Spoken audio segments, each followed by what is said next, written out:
Episode 32, Rasa Cemburu. Setelah mendapatkan pencerahan dari ibunya, Boy lantas segera bangkit, lalu mandi dan mengganti pakaiannya. Ketika Boy akan pergi meninggalkan kamarnya, dia teringat dengan sesuatu. Diamatinya kamarnya, kemudian Boy melakukan tindakan yang seharusnya dia lakukan sejak lama. Boy mulai mengumpulkan foto-foto Clara yang masih ada di sana, dan dia berencana untuk menyingkirkannya. Ya, tiba-tiba saja dia sadar bahwa apa yang dia lakukan selama ini pasti menyakiti Millie. Boy jelas-jelas tahu bahwa Millie sudah lama menyukainya, namun Millie malah mendapatkan perlakuan seperti ini darinya. Boy kemudian merogoh ponselnya. Dia bersiap untuk menghubungi Millie, namun rupanya ponsel perempuan itu tidak aktif. Akhirnya, Boy menghubungi ponsel ibu Millie, karena entah kenapa Boy yakin bahwa Millie kini sudah pulang ke rumah ibunya. "Nak Bobby, ada apa ya? Kok pagi-pagi telepon?" "Ibu, apa Millie ada di sana?" Dengan ragu Boy bertanya. "Millie? Enggak nak, ada apa?" Boy mengerutkan keningnya, sepertinya Millie tidak pulang ke rumah orang tuanya. "Ah, enggak bu, soalnya semalam saya lembur. Saya minta Millie pulang ke rumah ibu saja. Tapi rupanya Millie enggak melakukannya. Kalau begitu terima kasih banyak bu." "Baik nak, ibu titip Millie ya nak," pesan ibu Millie. "Baik bu." Kemudian panggilan ditutup. Boy menghela napas lega saat tahu bahwa Millie tidak pulang ke rumah orang tuanya. Mungkin Millie memang memilih tetap tinggal di apartemennya dan menunggunya untuk menyelesaikan masalah mereka. Sialan Boy. Kenapa kini dirinya menjadi sosok yang paling kekanakan? Boy kemudian bersiap pergi meninggalkan rumahnya dan pulang ke apartemennya. Namun, Boy berpikir lagi, tak mungkin jika kini Millie masih di apartemennya. Mungkin perempuan itu sudah di butik Kirana. Pada akhirnya, Boy memutuskan untuk ke butik Kirana saja. Sekalian dia ingin mengumumkan statusnya di depan banyak orang yang ada di sana nanti. Ya, sepertinya begitu lebih baik. Boy menuruni tangga, melihat ibunya di ruang makan yang telah menyiapkan sarapan. Dia mendekatinya, meraih 2 potong roti isi yang sudah tersedia di sana sembari berkata, "Aku pulang mah, makasih nasihatnya." Elsa berdecak sembari menggelengkan kepalanya, melihat Boy yang sudah melesat meninggalkan rumahnya. Elsa hanya berharap bahwa Boy dan Millie segera menemukan kebahagiaan mereka. Bagaimanapun juga, Elsa ingin yang terbaik untuk anaknya itu. Boy akhirnya sampai di area butik Kirana. Belum sempat Boy membelokkan mobilnya ke sana, matanya sudah mendapati pemandangan yang membuatnya cukup panas. Dia melihat Millie diajak naik ke mobil Andre. Dia tidak tahu apa rencana Andre, dan dia juga tidak mengerti kenapa Millie mau ikut bersama dengan temannya itu. Tak mau menduga-duga, Boy akhirnya mengikuti kemana mereka pergi.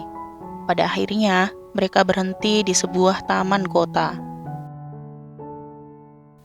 Boy mengamati saja dari jauh karena dia tidak mungkin mendekat ke sana untuk sekedar ingin mendengar apa yang mereka bicarakan. Millie dan Andre keluar dari dalam mobil. Keduanya menuju ke sebuah bangku yang letaknya tak jauh dari mobil Andre. Keduanya duduk di sana dan entah mereka sedang membicarakan tentang apa. Boy sendiri tidak tahu dan dia takut mencari tahu. Boy takut bahwa pikiran buruk yang ada di kepalanya adalah kenyataannya. Karena itulah, Boy hanya bisa mengamati saja dari jauh. Millie meremas kedua belah telapak tangannya. Dia menjadi gugup dan juga sedikit bingung, tak mengerti kenapa Andre mengajaknya ke taman kota. "Aku masih gak nyangka kalau kamu adalah istrinya Boy yang pernah dia ceritakan." Andre membuka suaranya. Kamu tahu, Mil, kayaknya baru kamu perempuan biasa yang mampu membuatku tertarik. Mili menatap Andre seketika. Andre pun segera menatap ke arah Mili dan tersenyum lembut pada Mili. Aku gak bercanda, Mil. Kamu benar-benar buat aku tertarik. Mas Andre gak seharusnya lakuin itu. Aku kan sudah punya suami dan aku akan memiliki anak. Seandainya rasa itu bisa memilih, aku juga tidak akan memilih tertarik dengan perempuan yang sudah bersuami. Andre menjawab cepat. Andre menatap Mili dengan tatapan lembutnya. Jemarinya terulur mengusap lembut puncak kepala Mili. Kemudian turun mengusap lembut pipi Mili. Kamu perempuan yang baik, Mil. Aku hanya ingin lihat kamu bahagia, enggak sendu seperti ini. Aku sudah bahagia kok. Dengan Boy? Tanya Andre kemudian. Mili mau tidak mau akhirnya mengangguk. Bagaimanapun juga, Boy adalah suaminya. Ditambah lagi, mereka akan memiliki bayi. Tidak mungkin hanya karena egonya, dia memilih meninggalkan Boy yang jelas-jelas belum bisa move on dari Clara. Kamu bisa bersabar menunggu dia? Tanya Andre. Mili tersenyum lembut. Dia menghela napas panjang sebelum berkata, mungkin lebih tepatnya bukan menunggu. Boy itu jauh dari jangkauan tangan aku, Mas. Seleranya cukup tinggi, dan aku tidak termasuk dalam kriterianya. Aku hanya akan bertahan di sisinya tanpa menunggu atau berharap dia berpaling padaku. Bukankah itu menyakitkan, Mil? Tanya Andre kemudian. Iya, tapi aku sudah biasa kok. Lagi pula ada yang nguatin aku. Jawab Mili sembari mengusap lembut perutnya. Andre menatap ke arah perut Mili. Lalu dia menatap kembali ke arah Mili yang kini ekspresinya sudah berubah menjadi lebih damai dan lebih bahagia. Sialan, Boy. Apa mata temannya itu buta? Boy sudah mendapatkan malaikat seperti Mili. Bagaimana mungkin temannya itu masih menginginkan perempuan lain? Memang sialan si Boy. Andre menghela napas panjang. Iya, aku bisa melihat kamu jadi lebih kuat karena bayimu. Mili menanggapinya dengan anggukan setuju. Kamu tenang aja, Mil. Aku gak akan ganggu hubungan kamu dengan Boy. Aku tahu bahwa kamu sedang mencoba untuk memperjuangkan hubungan kalian. Dan aku akan berada di sisimu untuk membantu mewujudkan keinginan kamu itu. Ucap Andre penuh arti. Membuat Mili menatap Andre penuh tanya. Mili tidak mengerti apa maksud dari kalimat terakhir Andre. Yang dia tahu adalah bahwa kini Andre tak akan lagi memaksakan kehendaknya pada Mili seperti sebelumnya. Tandanya bahwa Mili akan bisa segera menepis semua perasaan yang baru akan tumbuh untuk Andre. Andre adalah orang yang baik, jadi Mili berharap bahwa Andre mendapatkan perempuan yang lebih baik daripada dirinya. Boy melirik jam di dinding studionya. Waktu sudah menunjukkan pukul 6 sore. Sebenarnya, Boy sudah tidak memiliki pekerjaan sore ini.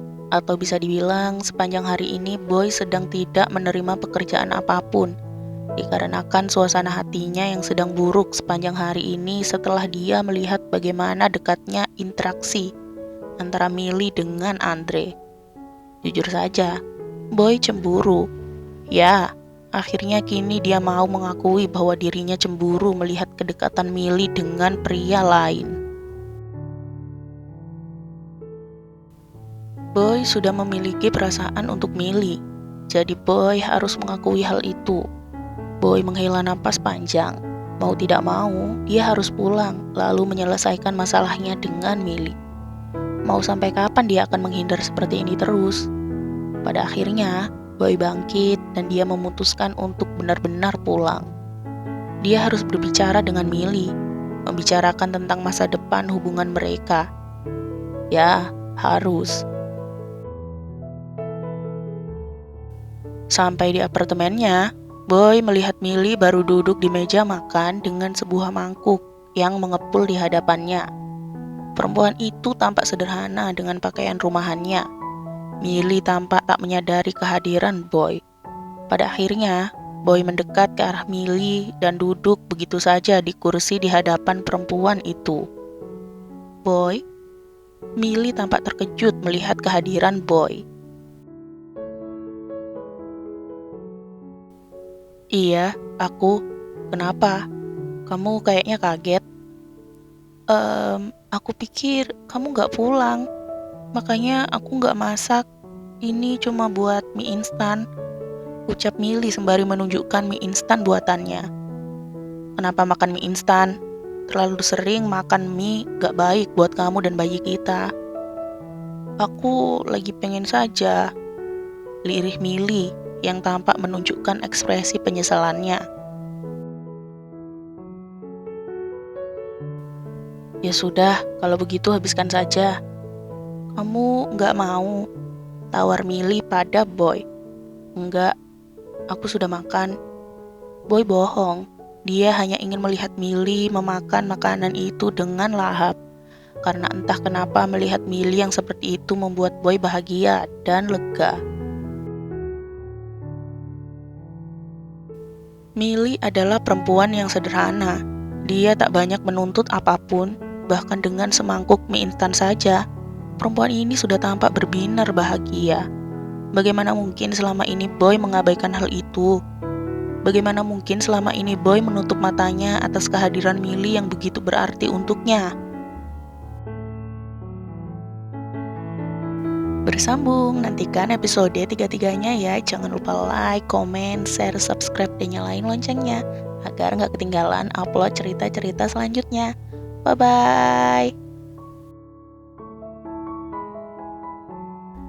Hai teman-teman, aku bawa info penting nih bagi kalian yang ingin mengoleksi e-book cerita Boy dan Millie. E-book tersebut sudah tersedia di Google Play Book loh. Silahkan cari saja ya, dengan judul Boy dan Millie. Sudah tamat dan lengkap di sana. Bye-bye, makasih banyak.